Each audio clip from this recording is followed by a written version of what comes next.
بسم الله الرحمن الرحيم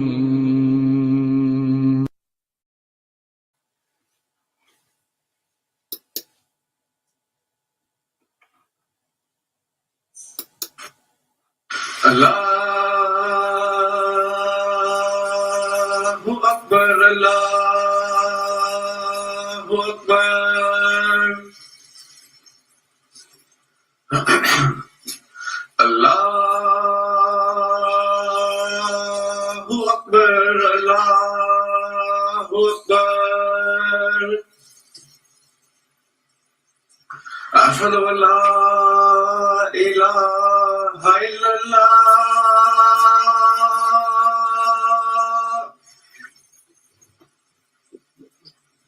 أشهد أن لا إله إلا الله.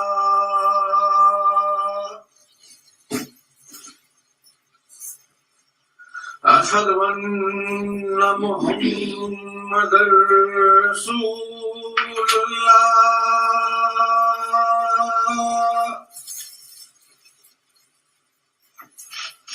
أشهد أن محمدا رسول الله.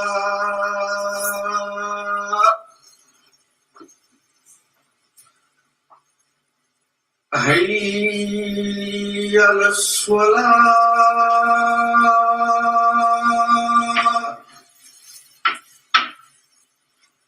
حي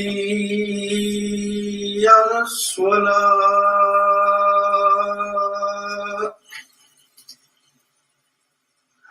حي على الفلاح.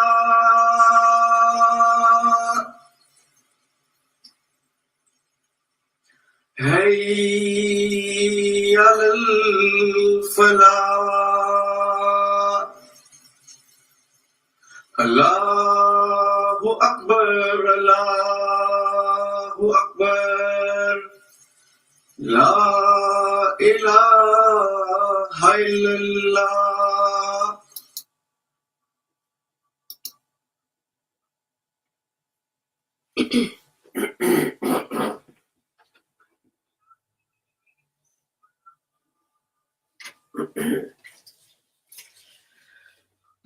أشهد أن لا إله إلا الله وحده لا شريك له وأشهد أن محمدا عبده ورسوله.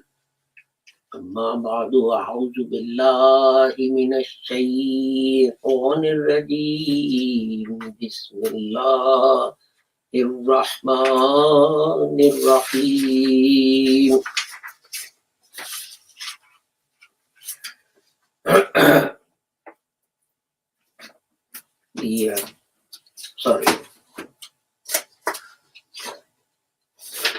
The first reading is from chapter 3, verses 184 and 185.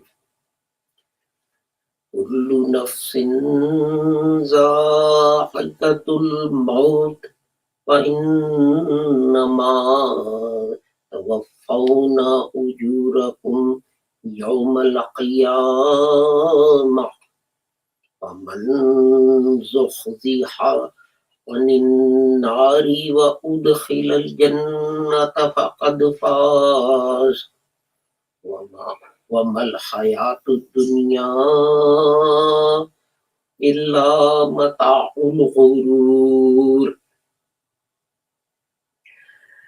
لا تبلغن في أموالكم وأنفسكم ولتسمعن من الذين أوتوا الكتاب من قبلكم ومن الذين أشركوا أذى كثيرا وإن تصبروا وتتقوا فإن ذلك من عزم الأمور. Every soul will taste death. and you will be paid your reward fully only on the day of resurrection. Then whoever is removed far from the fire and is made to enter the garden, he indeed attains the object. And the life of this world is nothing but a provision of vanities. You will certainly be tried in your property and your persons, and you will certainly hear from those who have been given the book before you, and from the idolaters much abuse. And if you're patient and keep your duty, surely this is an affair of great resolution. The next verse I want to read is chapter 4, verse 78.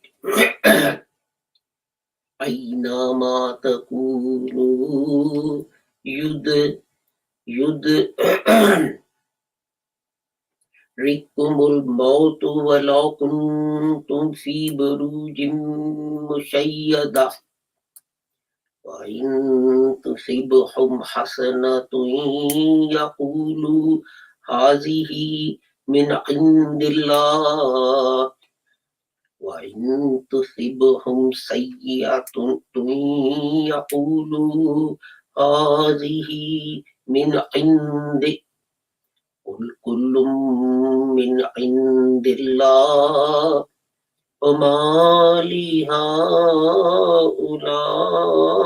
الْقَوْمِ لَا يَكَادُونَ يَفْقَهُونَ حَدِيثًا. Wherever you are, death will overtake you, though you are in towers raised high. And if good befalls them, they say, this is from Allah. And if a misfortune befalls them, they say, this is from thee. Say, all is from Allah. But what is the matter with these people that they make no effort to understand anything?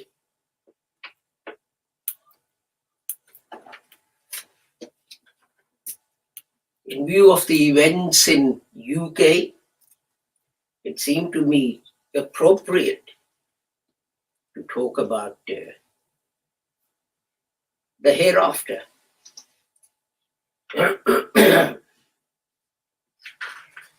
The last verse that I recited to you from chapter 4, verse 78 said, wherever you are, death will overtake you, thou you are in towers raised high.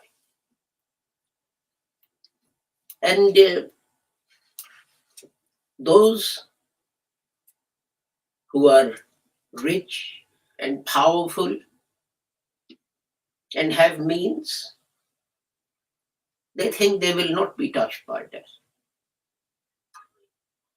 Because there's a very simple touchstone of determining whether a person believes that one day he or she will die. And that is how they behave. But what they do, you see, a Saudi king converted an aeroplane into an intensive care unit. And that aeroplane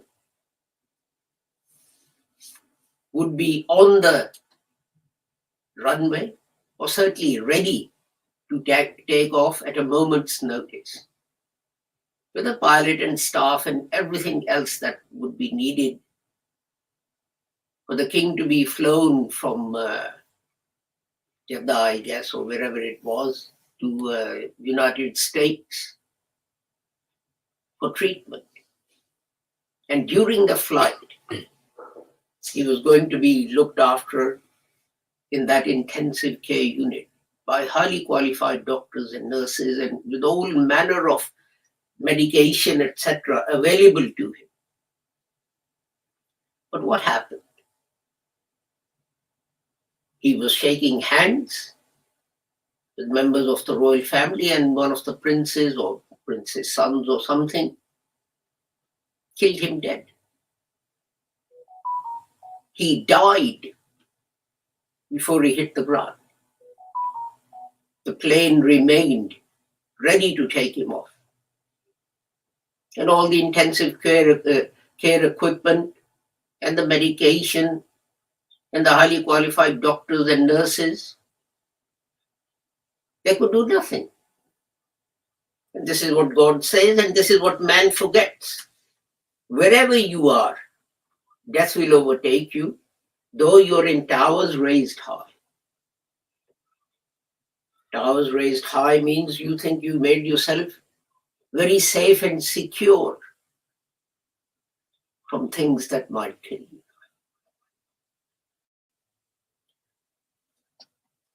As they say, there are only two things which are certain in life, and one of them is death. And yet, whereas we make all manner of preparations and plans and everything for this life, we do nothing at all for the hereafter. You know, when we start work, we start paying national insurance, which is the government tax on which your pension is based. The more you have paid up to a certain maximum limit, the more pension you get. The less you pay, the less you get. And it is, I find it amusing in a way, because you pay into that government fund because you're certain you're going to retire. You are certain you're going to retire. But something that is even more certain, which is death, you make no allowance for that. There is no plan for that. You are saving, you're paying into that pension plan. Why? Because when you're old, you don't want to suffer. When you enter into a phase of life where you cannot work, you don't want to suffer. But when God says, you know, every soul will taste of death, this is a certainty. God has promised you this. This day is going to come to you and your family and your parents and everyone else. You take God's words lightly. And God then goes on to say what will happen after that. Every soul will taste death, and then what will happen? Then whatever you have saved, your life in the hereafter, which is the everlasting life, you will have to depend on that.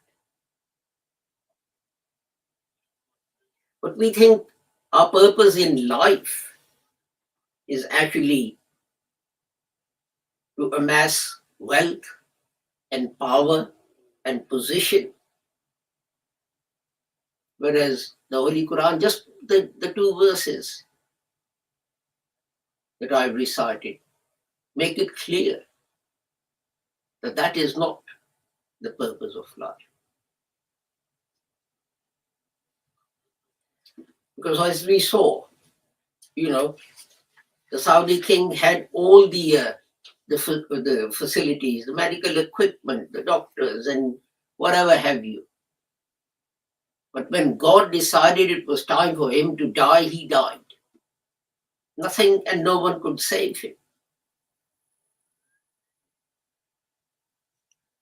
I wonder if he prepared for the hereafter. And how do you prepare for the hereafter? You prepare for the hereafter by doing your duty to humanity, and thus doing your duty to Allah. Why do I put doing your duty to humanity?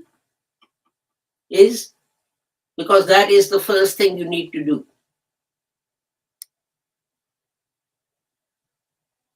You cannot say, I pray 5 times a day and I fast and so on. But then when you go out, let's assume you're a shopkeeper or lawyer or whatever, a doctor, whatever profession you're in, you're a teacher. But you lie to the people who depend on you. Many teachers, for example, in some countries, they don't teach during class time, which is their duty for which they are paid. And they openly say to their students, if you want good grades, then engage me for private tuition. And I'll teach you properly and you will get good grades. Do you think that person is doing his duty just because he prays 5 times a day? Because somehow we have this misconception that prayer or fasting or and certainly performing the Hajj is going to take away the sins that we've committed. But if it's going to do that, then the first thing is for us to recognize that we've done wrong. And the second thing is that we make a promise to Allah that we won't do it again. This is why we pray 5 times a day. In the morning, we start off by promising Allah that we will do our duty to humanity. And then a few hours later, we give account of our deeds and see how far we fulfill that promise. And then we promise that, well, our shortcomings, we will try and overcome our shortcomings. And we continue to do that until Isha time. And then after that, we go to sleep. And then the whole cycle starts all over again. Look at the example of Hazrat Umar, radiyallahu ta'ala anhu. After he passed away, 2 years after he passed away, he appeared to his son in a dream. And his son complained. His son, radiyallahu ta'ala, said that he had promised he'll come and see him within 24 hours of his demise. And Hazrat Umar said, yes, it's taken me this long, 2 years, it's taken me this long to account to Allah for my deeds. And his son said to Hazrat Umar radiyallahu ta'ala, but you were Amirul Mu'mineen, second Amirul Mu'mineen, Islamic Empire expanded so much in your time and you did so much, etc., etc. So what would have happened in you giving account for your deeds? And Hazrat Umar radiyallahu ta'ala replied, it was only Allah's mercy that saved me. If Allah hadn't been merciful, God knows what would have happened to Umar. This is Umar the Great. The person who was so brave that after he embraced Islam, he drew out his sword and said to the Holy Prophet Muhammad and Muslims, come, let's go to Kaaba and pray in the precincts of the Kaaba. And I'll stand guard over you with my sword drawn and I'll see who harms you. This is the man. This is the man who was so meticulous in his duty that when Christians of Jerusalem offered Muslims peace on condition that their ruler goes to Jerusalem personally and takes the keys of the city, Hazrat Umar set off with an entourage. And what was that? One camel and a slave. Just two of them. And he was so determined to do his duty to everyone that he said to the slave that there's only one camel and there are two of us, so we'll take it in turns to ride the camel. And when they approached Jerusalem, it was the slave's turn to be riding the camel. And first of all, they were all amazed at this sight of just two people with one camel turning up. Previously, the Persian kings and the Roman emperors, they used to turn up with a party of thousands. And they were even more amazed when they found that the Khalifa was leading the camel and the slave was riding the camel. That man said, had Allah not been merciful, I don't know what would have happened to Umar. Then, of course, there's the incident of the Holy Prophet. Person died, and his mother said, I wonder what high station God has granted him in heavens. And the Holy Prophet Muhammad said, Sallallahu Alaihi Wasallam, I am a prophet of God, and I don't know what is going to happen to me. So how can you say you wonder what great station, what high position your son has in the heavens? This is why the point about the story is just do your duty. Don't wonder about what's going to happen and what's not going to happen. Just do your duty, but do it not to earn reward in this life or the hereafter, but do your duty for Allah's sake, because He has said this. That should be the only thing that is important to us, and not rewards in this world, or the hereafter, and so on. And Islam says, duty, do your duty to Allah as it ought to be done. So what does that mean? And that is that in doing your duty, you must be truthful, you must be honest, you must be fair with all those who are in our charge. And that applies to everyone. Whether you are the late Elizabeth II of Great Britain and its dominions, and well, there are no more colonies, I guess, and its dominions, or a humble person living with a family. You need to do your duty to your family. The Holy Prophet said, he gave simple instructions, not very complicated ones. That is, your fast will not be accepted unless you ask your neighbors whether they have food in the house to break their fast. And he said, treat your partners well, look after your children well, and educate them. And he especially stressed treating girls well and educating them.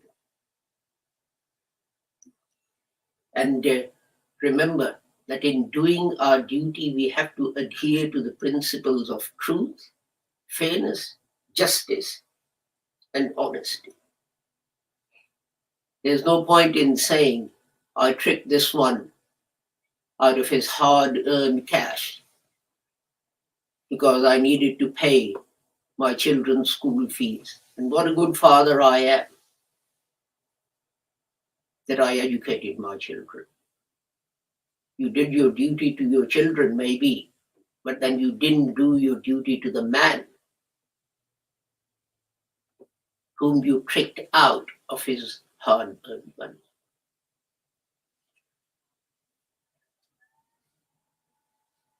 One ruler has passed away and gone to her maker. But God tells us that every one of us is a ruler in our realm of responsibilities. And we have a duty to all of them. So let us remember that. And let us make sure that we do our duty to Allah. And in the words of the Holy Quran, as it ought to be done, and not for show,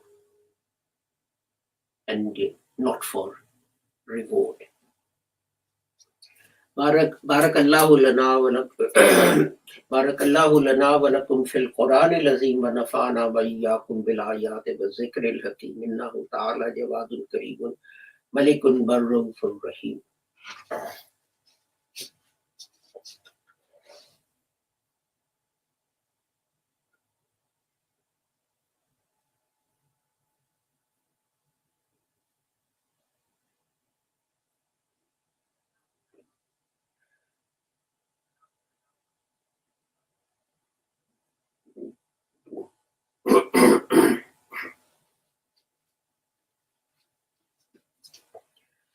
Alhamdulillah nahmaduhu wa nasta'inuhu wa nastaghfiruhu wa nu'minu bihi wa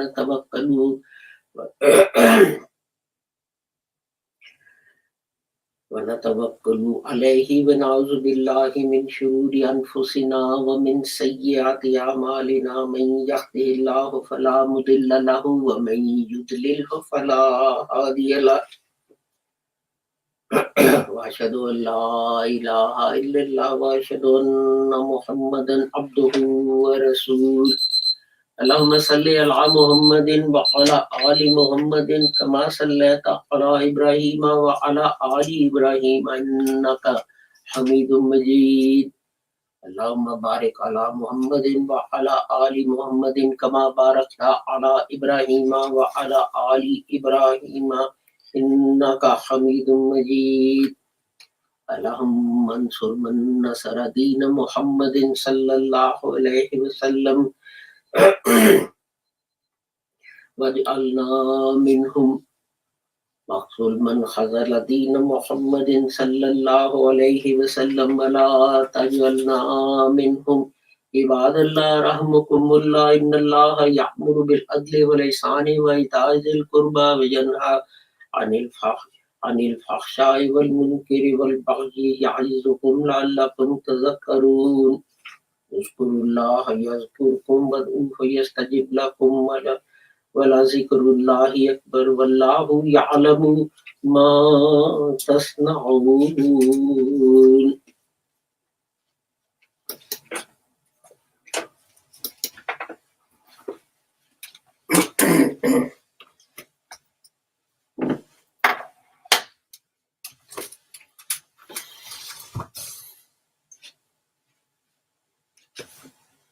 Ready? Yep.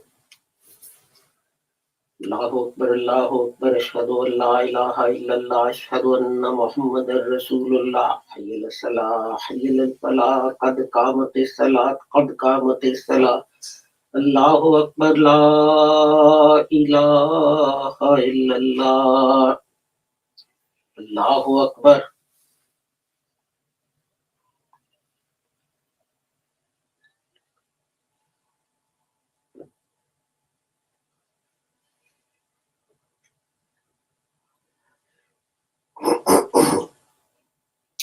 Alhamdulillahi Rabbil Alameen Ar-Rahmanir Rahim مالك يوم الدين إياك نعبد وإياك نستعين اهدنا الصراط المستقيم صراط الذين أنعمت عليهم غير المغضوب عليهم ولا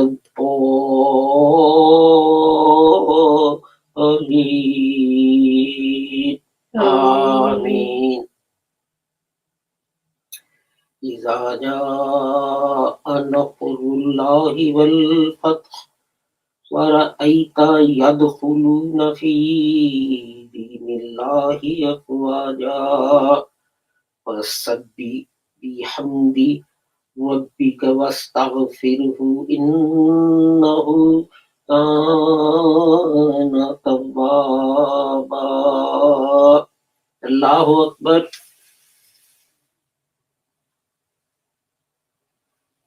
سمع الله لمن حمده ربنا الله أكبر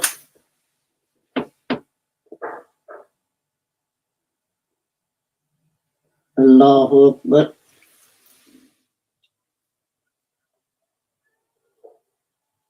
الله أكبر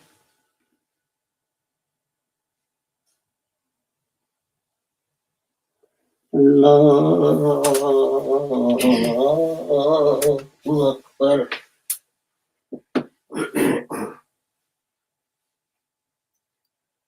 الحمد لله رب العالمين الرحمن الرحيم مالك يوم الدين إياك نعبد وإياك نستعين اهدنا الصراط المستقيم صراط الذين أنعمت عليهم غير المغضوب عليهم ولا الضالين آمين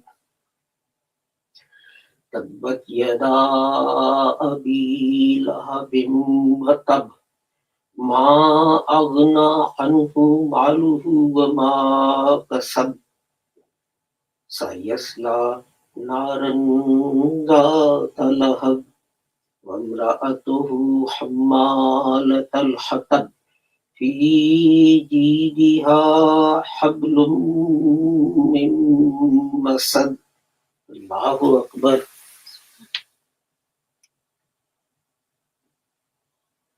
سمع الله لمن حمده ربنا الله أكبر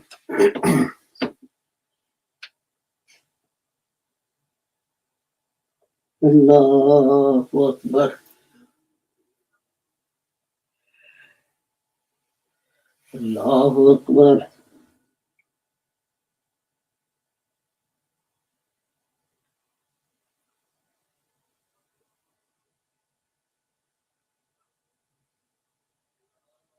الله أكبر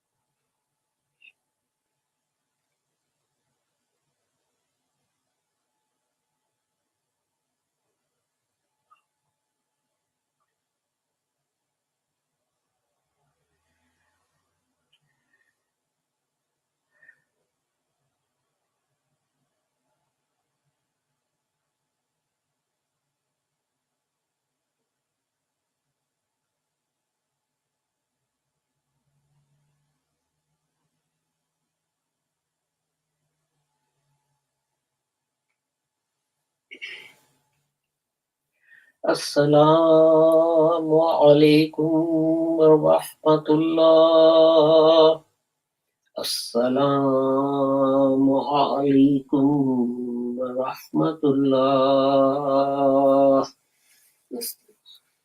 استغفر الله استغفر الله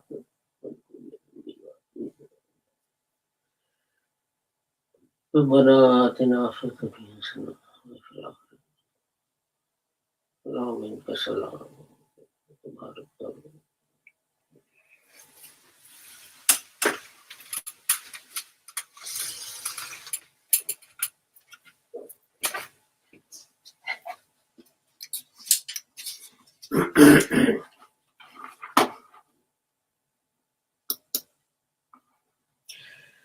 Thank you for joining us for our Friday service. I just want to remind you that please continue to pray for people in Pakistan, all of them,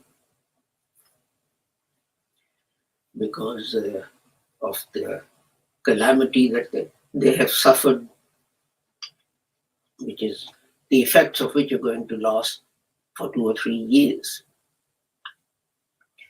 And they need your prayers and your other help. And also I want you to pray for Brother Jalil in Italy, especially, and our brother Ali and his family in Cuba. Brother Jalil is very ill and needs our prayers. And Brother Ali and his family in Cuba are having some difficulties for which they need our prayers and help and support. And of course, anyone else that you might know who is in need of help and prayer. So our prayers should be regardless of people's religion or nationality or sect or color or creed or whatever. With that, I take my leave of you with the prayer that whoever you are and wherever you may be, may Allah keep the whole of humanity safe and sound and free from harm. Assalamu alaikum, Khuda Hafiz, goodbye.